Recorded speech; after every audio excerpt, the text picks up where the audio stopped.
Welcome to Washington Today on C-SPAN Radio for Monday, March 21st, 2022. Supreme Court nominee Ketanji Brown Jackson telling senators on the Judiciary Committee she is humbled and honored to be the first African-American woman nominated to the High Court. And if confirmed, she would defend the Constitution and decide cases without fear or favor. Committee senators also making their opening statements on this first day of the hearings. Democrats generally defending the nominee's record. Republicans signaling some of the issues they plan to bring up during the questioning the next couple of days, including Judge Jackson's rulings on criminal cases. President Joe Biden heading to Europe this week to discuss Russia's continuing war against Ukraine with NATO leaders, and just added a visit to Poland, which borders Ukraine, also a NATO member, to meet with refugees from the war. We'll talk about what President Biden is looking to accomplish on the trip with Heritage Foundation National Security Senior Fellow Richard Brookes. Biden administration also warning of evolving intelligence suggesting the Russian government is exploring options for potential cyber attacks against the United States. Federal Reserve Chair Jerome Powell telling a business conference inflation is much too high and puts an otherwise strong U.S. economy in jeopardy. He promises to take tough action, including raising interest rates potentially faster at more than a quarter percentage point increments that has been signaled so far. From the Associated Press, the Senate Judiciary Committee opening Supreme Court confirmation hearings Monday with Republicans promising pointed questions for Judge Ketanji Brown Jackson and Democrats full of praise for the first black woman nominated for the nation's highest court. We'll hear from the senators in a moment, but first, Judge Jackson telling the senators how she has approached her job as a judge and, if confirmed, what kind of Supreme Court justice she will be. Members of this committee, if I am confirmed, I commit to you that I will work productively to support and defend the Constitution and this grand experiment of American democracy that has endured over these past 246 years. I have been a judge for nearly a decade now, and I take that responsibility and my duty to be independent very seriously. I decide cases from a neutral posture. I evaluate the facts, and I interpret and apply the law to the facts of the case before me without fear or favor, consistent with my judicial oath. I know that my role as a judge is a limited one, that the Constitution empowers me only to decide cases and controversies that are properly presented. And I know that my judicial role is further constrained by careful adherence to precedent. Now, in preparing for these hearings, you may have read some of my more than 570 written decisions, and you may have also noticed that my opinions tend to be on the long side. That is because I also believe in transparency, that people should know precisely what I think and the basis for my decision.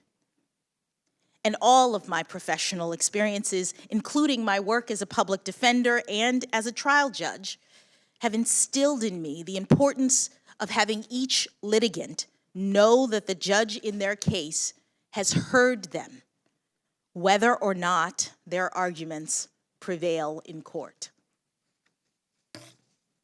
During this hearing, I hope that you will see how much I love our country and the Constitution and the rights that make us free.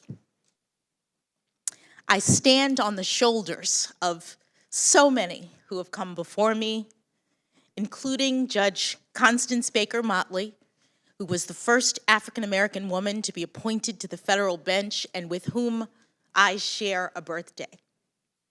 And like Judge Motley, I have dedicated my career to ensuring that the words engraved on the front of the Supreme Court building, "Equal justice under law," are a reality and not just an ideal. Thank you for this historic chance to join the highest court, to work with brilliant colleagues to inspire future generations and to ensure liberty and justice for all. Judge Ketanji Brown Jackson, part of her opening statement before the Senate Judiciary Committee. She also cited retiring Justice Stephen Breyer as her judicial model, saying that if confirmed, she would hope to carry on his spirit. Jackson is 51 years old, once clerk for Breyer, retiring now at the age of 83. The newspaper Roll Call writes the Supreme Court confirmation hearing for Ketanji Brown Jackson kicked off Monday with Democrats on the Senate Judiciary Committee using their opening statements to try to head off some Republican criticisms. Democratic Senator Patrick Leahy of Vermont, a former Judiciary chairman himself, said Jackson is no judicial activist and is not anti-law enforcement or soft on crime. I'm proud of being a former prosecutor, but confidence in my prosecution of a case was strongest when I knew the defendant had the best possible representation. When both sides and the presiding judge have a real grasp of our criminal justice system, that's when justice is most likely to be done. So I would say that Judge Jackson's background is not a liability to the court. It's a much needed asset to the court. And since her nomination, again here today, we've heard about the long distinguished record of Judge Jackson, graduate of Harvard Law School, a judicial clerk at the district, circuit, and Supreme Court level, a federal appellate judge, a federal district court judge, a member of the U.S. Sentencing Commission, an attorney in private practice, and a federal public defender. What a resume. All these experiences and perspectives have provided her a mastery of our justice system. And I'd say in particular the criminal justice system. If she is confirmed, she would become the first ever justice to have served as a federal public defender. That's an important experience given how much the court shapes our criminal justice system. I say that from my experience as a senator, but also my experience for nearly a decade as a prosecutor. And perhaps most of all, it is Judge Jackson's nearly 10 years as an appellate and trial judge to underscore the experience she would bring to the Supreme Court. She was confirmed unanimously by the Senate in 2013 to the D.C. Circuit Court. She served with distinction for 8 years. She issued more than 500 opinions. She presided over a dozen trials. And a bipartisan majority of the Senate confirmed her to the D.C. Circuit Court of Appeals last year. Let's be honest, she's a fair and impartial jurist with a fidelity to the law above all else. That's what Americans want to see in a Supreme Court justice. Years of so-called judicial wars have left Americans feeling like our courts have become increasingly partisan. The extreme interests of pressure groups on both sides of the political spectrum have left the American people wondering if they can get a fair shake in our courts. And yet, in this moment, we have before us a unique opportunity to change that narrative. I'm under no illusion that we can mend this process overnight. But we have before us a nominee who has brought us together across party lines before, and one I hope we can bring us back together again. Democratic Senator Patrick Leahy, part of his opening statement at the Judiciary Committee hearing for Supreme Court nominee Judge Ketanji Brown Jackson. Opening statements today, all 22 members of the committee spending about 10 minutes each. The questioning begins on Tuesday, live coverage at 9 a.m. Eastern. Senator Josh Hawley, Republican from Missouri, using his opening statement to preview some of the questions he plans to ask the nominee. They will include the judge's rulings in cases related to child pornography. So let me say a few things that I'm concerned about, aspects of your record that trouble me. This will come as no surprise. I've said it in public already, but I want to be, again, very candid in the interest of an open and honest discussion and specifics. So here are, I hope, in the next couple of days, some of the cases from your time on the on the court, the district court, the federal district court, that I hope that we can talk about. Let me just run through a few of them so you know exactly which ones I mean. United States versus Hawkins. This was a child pornography case where the defendant distributed multiple images of child porn, possessed dozens more, including videos. The federal sentencing guidelines recommended a sentence of 97 to 121 months in prison. Prosecutors recommended 24 months in prison. Judge Jackson gave the defendant 3 months in prison. United States versus Chazen. That case, the defendant possessed 48 files of child pornography. The federal guidelines recommended 78 to 97 months in prison. The prosecutor recommended the same. Judge Jackson sentenced him to 28 months. United States versus Cooper. There, the defendant possessed dozens of images of child pornography and distributed dozens of images of child pornography, possessed over 600. The federal guidelines recommended 151 to 188 months in prison. That's a long time. The prosecutor recommended 72 months. Judge Jackson gave the defendant 60 months, which was the lowest sentence permitted by the law. United States versus Down, that's a case where the defendant distributed 33 graphic images and videos of child sexual assault to an anonymous messaging app, unfortunately a practice that's becoming more common. The federal guidelines recommended 70 to 87 months in prison. The prosecutor recommended 70 months in prison. Judge Jackson sentenced him to only 60 months. Again, that's the lowest level that was permitted by law in that case. United States versus Stewart, the defendant there distributed scores of images of children suffering sexual abuse. The guidelines recommended 97 to 121 months in prison. The prosecutor recommended 97 months in prison. Judge Jackson gave him 57 months. In United States versus Sears, the defendant distributed over 100 videos of child pornography. The guidelines recommended 97 to 121 months in prison. The prosecutor recommended 97 months in prison. Judge Jackson gave him 71 months. Republican Senator Josh Hawley running through some of the cases that he plans to bring up with Supreme Court nominee Judge Ketanji Brown Jackson. Today was only opening statements. The questioning begins on Tuesday. The Senate Judiciary Committee Chair, Dick Durbin, Democrat from Illinois, responding to Senator Hawley, saying what he has done has been discredited already by the Washington Post, ABC News, CNN, and a writer from the National Review. So in my mind, we know there's no substance behind it. There's a big story to be told that Hawley is leaving out. Another Republican senator on the committee, Lindsey Graham of South Carolina, using his opening statement to, as the Hill newspaper puts it, fume over progressive criticism of J. Michelle Childs, a district court nominee who was also a Supreme Court contender. Now, President Biden had a choice here, and he has every right to make it. Elections have consequences. He had many qualified African-American women to choose from. He chose you. Michelle Childs, a district court judge from South Carolina, supported by Jim Clyburn.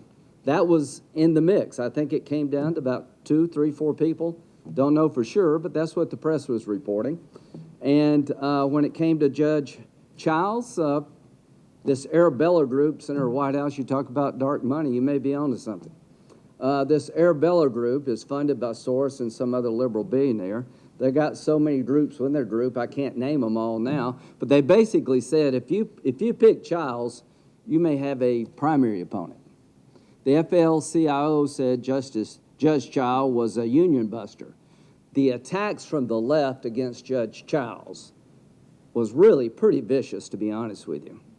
So you say, Judge Jackson, you don't have any judicial philosophy per se. Well, somebody on the left believes you do. Or they wouldn't have spent the money they spent to have you in this chair. So we're going to find out how that statement holds up over time. A viewer's guide to this hearing. She will be asked about her sentencing practices as a district court judge, and she'll have a chance to explain her reasoning, and you can make up for yourself what this means, but it's good to be asked. About her legal views, I'll ask her about the law of armed conflict and her view of the law of armed conflict. The fact that you represent Gitmo detainees is not a problem with me. Everybody deserves a lawyer. You're doing the country a great service when you defend the most unpopular people. But I do want to know about your amicus briefs after you're no longer a defense counsel weighing into the Supreme Court about how they decide law of war issues. That matters a lot to me. I think it does matter that the groups that came to your aid at the expense of Judge Childs, how did that happen and why were they doing what they were doing? What is it about your nomination that the most liberal people under the umbrella of Arabella threw in their money, their time, their support, and threatened Joe Biden if he picked Judge Childs? I want to know more about that. I want to know about your judicial philosophy, because people on the left, the far extreme part of the left, believe that you were the best bet. And I want to know why they reached that conclusion. Maybe there's no explanation you can give us, but we'll talk about that. Now, when we say this is not Kavanaugh, what do we mean? It means that Democratic senators are not going to have their windows busted by groups. That's what it means. It means that no Republican senator is going to unleash on you an attack about your character when the hearing is virtually over. None of us, I hope, have been sitting on information about you as a person for weeks or months. You come into our offices and we never share it with you to allow you to give your side of the story. We wait to the very last minute when the hearing's about to be gavel concluded and say, oh, by the way, I've got this letter. And so happened that every media outlet in the country had the letter too. So the next morning there were headlines all over the country, really, accusing Judge Kavanaugh of being basically Bill Cosby. None of us are going to do that to you. Republican Senator Lindsey Graham, his opening statement on the first day of the Senate Judiciary Committee hearings for Supreme Court nominee Judge Ketanji Brown Jackson. Day 2 is Tuesday, begins at 9 a.m. Eastern. That's when the senators will have an opportunity to ask the judge questions, each senator getting a half an hour in the first round. There are 22 senators on the committee.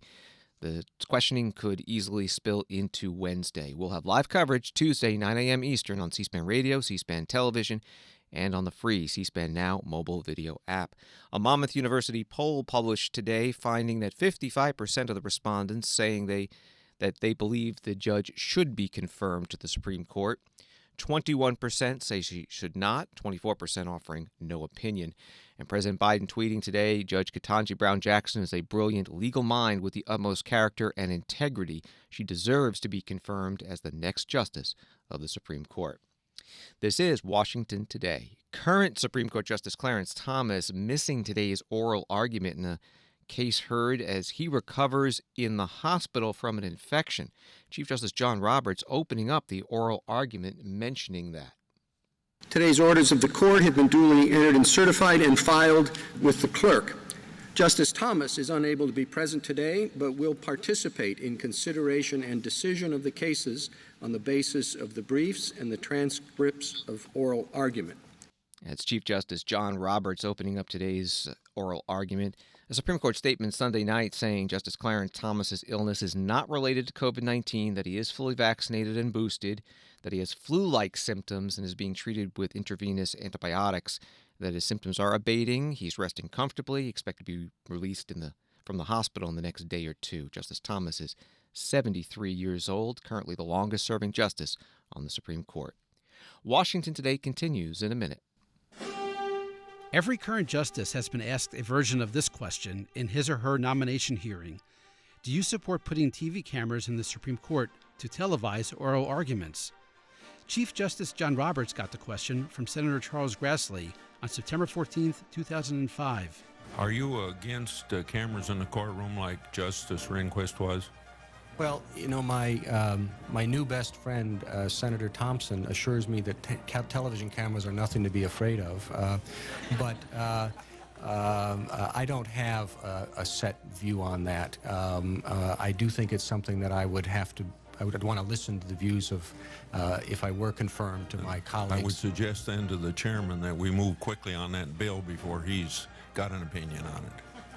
In the latest episode of C-SPAN's podcast, The Weekly, On the eve of the hearing for President Biden's pick for Supreme Court Justice Ketanji Brown Jackson, we replay what each of the nominees said in response to the cameras question. Plus, we report what the American people think about putting cameras in the court, based on a brand new C-SPAN poll. C-SPAN's The Weekly. Find it and follow wherever you listen to podcasts.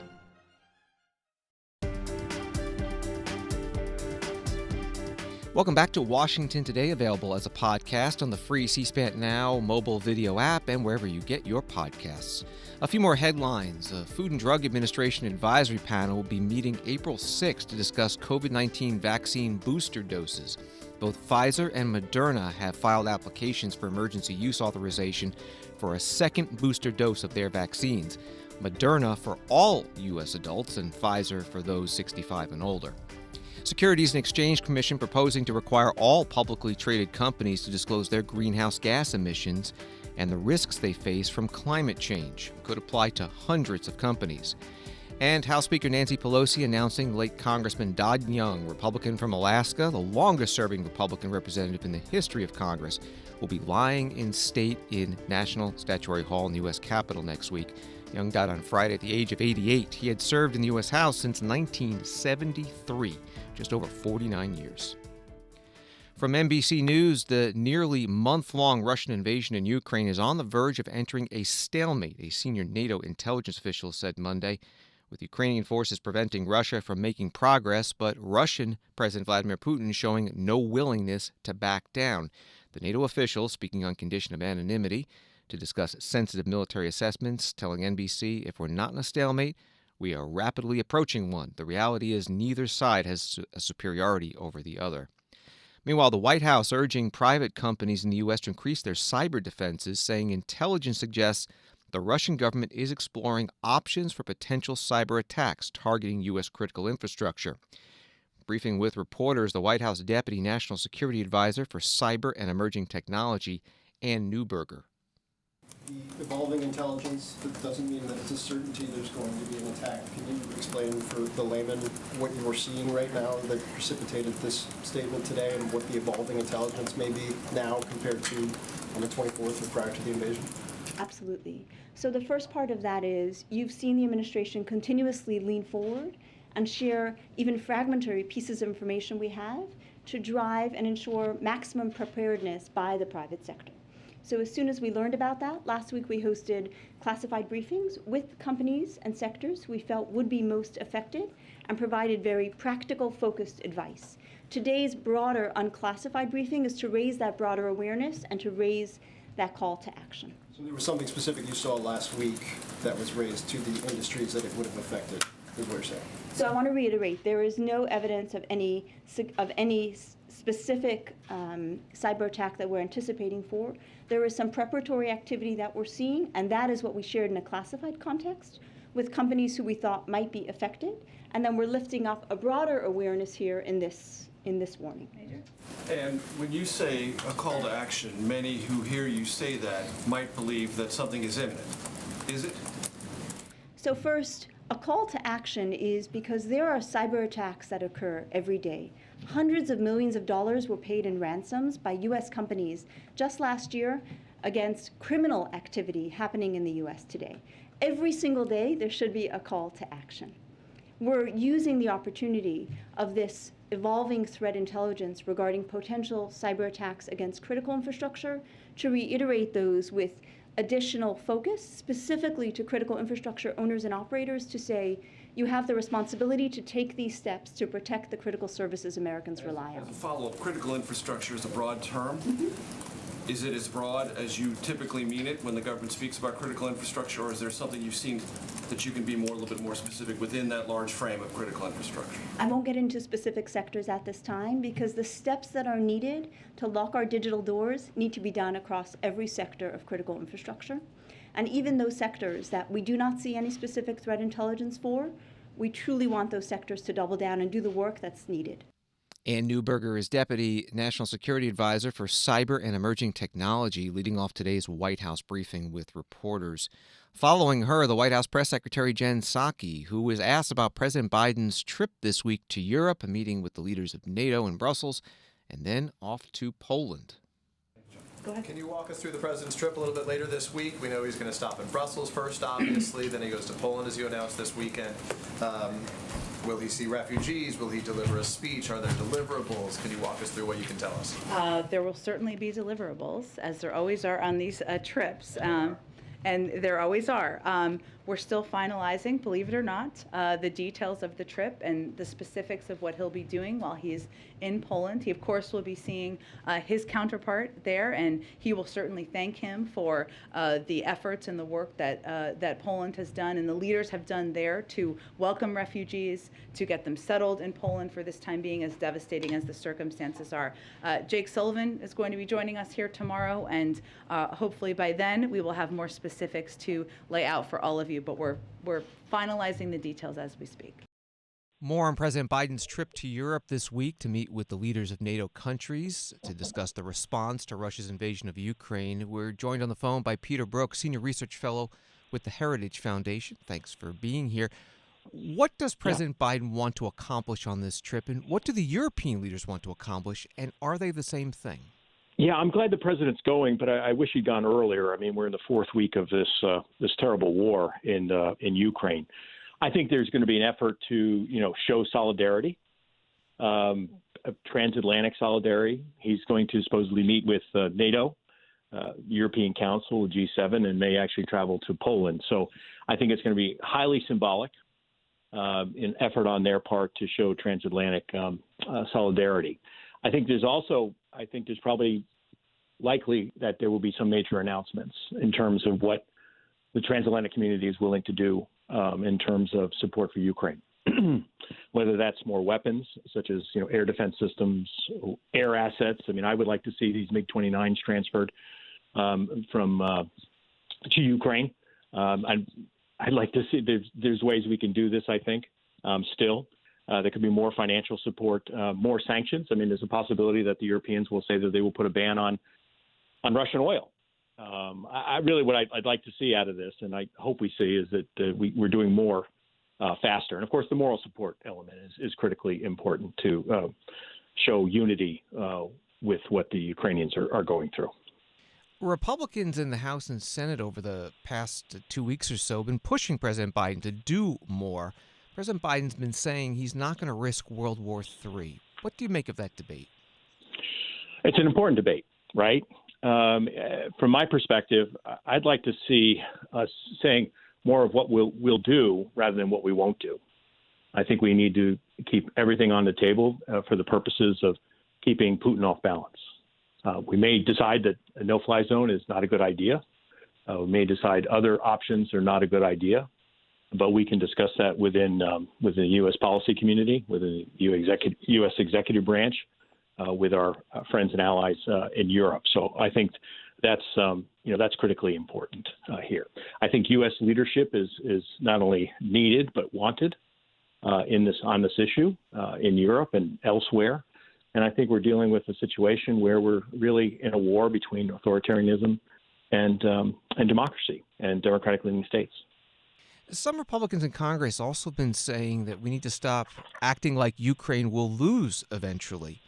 Is the Biden administration thinking like that, and does Ukraine really have a chance to win this? Well, I hope that they're not thinking that way. I actually personally, obviously war is very dynamic, but I think we're at an inflection point. I think there's seemingly a change in Russian strategy, and if we can do more faster, I think we will have an effect on the outcome. And I'm quite bullish on Ukraine if we can give them the support that they need. They've shown tremendous military and political resiliency, and I think we should support this.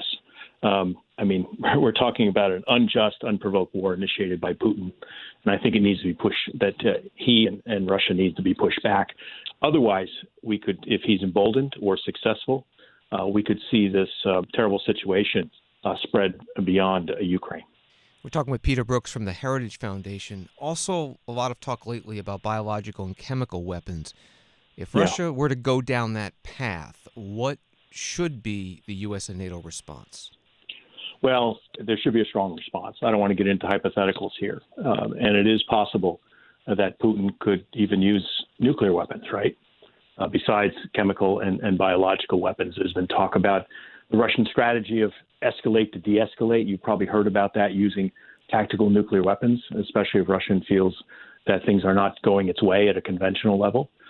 We could see it, and I hate to see this, certainly, where you might see chemical weapons used in an urban environment between Ukrainian and Russian forces and against Ukrainian civilians. That would be terrible. And then, of course, we have this situation where the administration has shared intelligence with us that the Russians might use the idea of a chemical weapons attack perpetrated against the Russian armed forces or against Ukrainians, and blaming it on Ukrainian forces or even NATO as a pretext or a false flag operation to increase the violence or justify their unjust invasion into Ukraine. So this is something we need to be very concerned about. We need to be prepared to deal with. We need to be prepared to respond.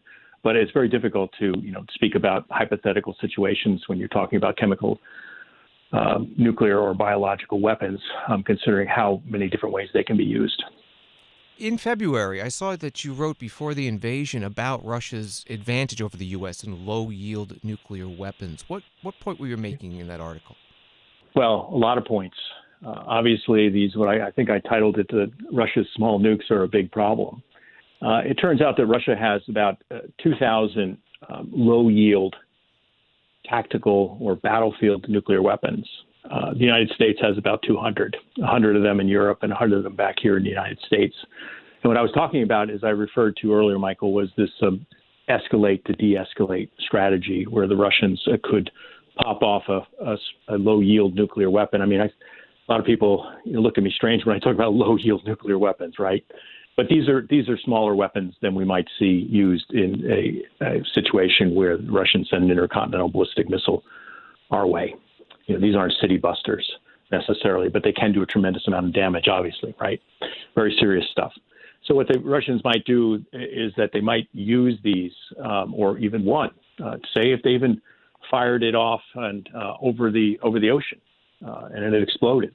That it would be meant to signal to those who are involved in the Ukraine crisis or to Ukraine that worse things could be coming. So this is a tremendous concern, and the real concern is that the Russians have never allowed these weapons to be included in arms control agreements. Like, it's not under the new START treaty, which is the new Strategic Arms Reduction Treaty that was renewed by the Biden administration and obviously done under the Obama administration. These weapons have never been put under there. So the Russians have some people say they have 1,000, some people say 2,000, so somewhere between a 10 and 20 to 1 advantage over the United States and NATO. And there's concerns that the Russians see this as a warfighting weapon, not as just a deterrent weapon to prevent people from doing things, but this is something that they could actually use. And obviously that would break the 75-year taboo on the use of these weapons in warfare. Peter Brookes is a senior research fellow at the Heritage Foundation, specializing in national security and foreign policy. You can follow him on Twitter at Brooks_Peter, and his work at heritage.org. Thank you very much. Thank you, Michael. Russia's foreign ministry is saying today it summoned U.S. Ambassador John Sullivan to tell him that President Joe Biden's calling Russian President Vladimir Putin a war criminal had pushed ties between the U.S. and Russia to the brink of collapse. Facebook owner Meta labeled an extremist organization today by a Moscow court, but the decision is not going to apply to its WhatsApp messenger service, instead focusing on Instagram and Facebook, which are already banned. Russia banned Facebook for restricting access to Russian media, and Instagram was blocked after Meta said it would allow social media users in Ukraine to post messages urging violence against President Putin and troops that Russia has sent into Ukraine. And a 96-year-old Holocaust survivor was killed on Friday by a Russian strike on the Ukrainian city of Kharkiv. The death confirmed in a series of tweets by the Buchenwald Concentration Camp Memorial Institute. U.S. today determining that Myanmar's military government's violent repression of the largely Muslim Rohingya population starting in 2017 amounts to genocide. Secretary of State Antony Blinken saying there's evidence that the thousands of killings, the mass rape, the arson, cleared intent to destroy the Rohingya. Beyond the Holocaust, the United States has concluded that genocide was committed 7 times. Today marks the 8th, as I have determined that members of the Burmese military committed genocide and crimes against humanity against Rohingya. It's a decision that I reached based on reviewing a factual assessment and legal analysis prepared by the State Department, which included detailed documentation by a range of independent, impartial sources, including human rights organizations like Amnesty International and Human Rights Watch, as well as our own rigorous fact-finding. Secretary of State Antony Blinken making the announcement at the U.S. Holocaust Memorial Museum in Washington, D.C. A case against Myanmar, also known as Burma, was opened at the International Criminal Court in 2019. From CNBC, Federal Reserve Chair Jerome Powell on Monday vowed tough action on inflation, which he said jeopardizes an otherwise strong economic recovery.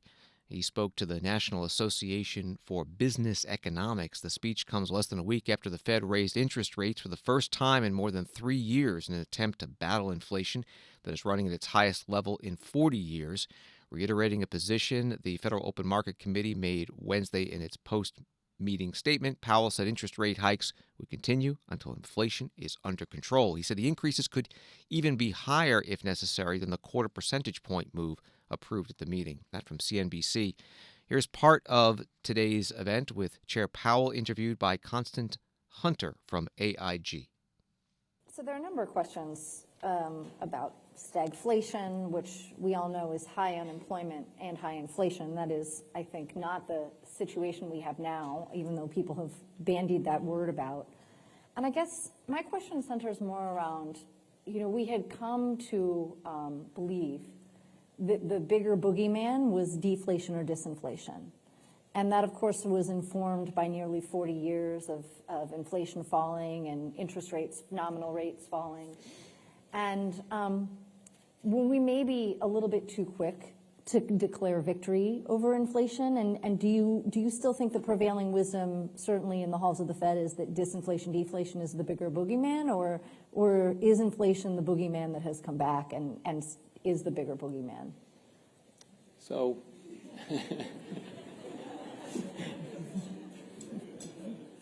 all right, so clearly for the last quarter century, we've had a perfect storm of disinflationary forces, really. Demographics, globalization, technology, all came together to create disinflationary forces. Now, it's been argued that there's a number of books that argue that process is over and that we're going to go into a higher inflationary situation. I hadn't found that argument persuasive before the pandemic, and so the question is, we've now had, since that old regime, what's happened is we had a pandemic, we had very historically strong policy support from fiscal policy and monetary policy, and now we have a war that is generating untold, really uncertain economic constraints. And the question is, as we come out the other side of that, it's a really good question. The question is, what will be the nature of that economy? Are we going to go back to slower growth, low productivity, aging population, globalization to some extent still intact, or are we going to go back to a more segmented global economy where the effects of globalization on anyone's ability to raise the price of anything are diminished? And I guess it's really hard to say, but I don't think no one is sitting around at the Fed or anywhere else that I know of just waiting for the old regime to come back. I think people fully appreciate the situation that we're in. It's a series of shocks and events that have happened, and we have a job to do, and we're very focused on doing that job. The Federal Reserve Chair, Jerome Powell, actually technically acting chair because he has not been confirmed by the Senate to that second term, interviewed by Constance Hunter, AIG Chief Business Economist and Executive Vice President at today's annual policy conference of the National Association of Business Economics, held in Washington, D.C.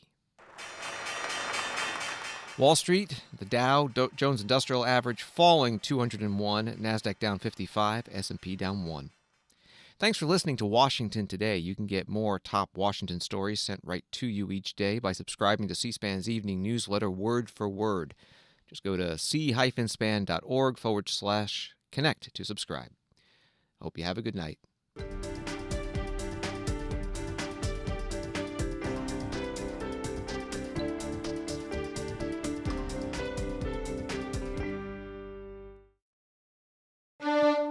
C-SPAN's Washington Journal. Every day we take your calls live on the air on the news of the day and discuss policy issues that impact you.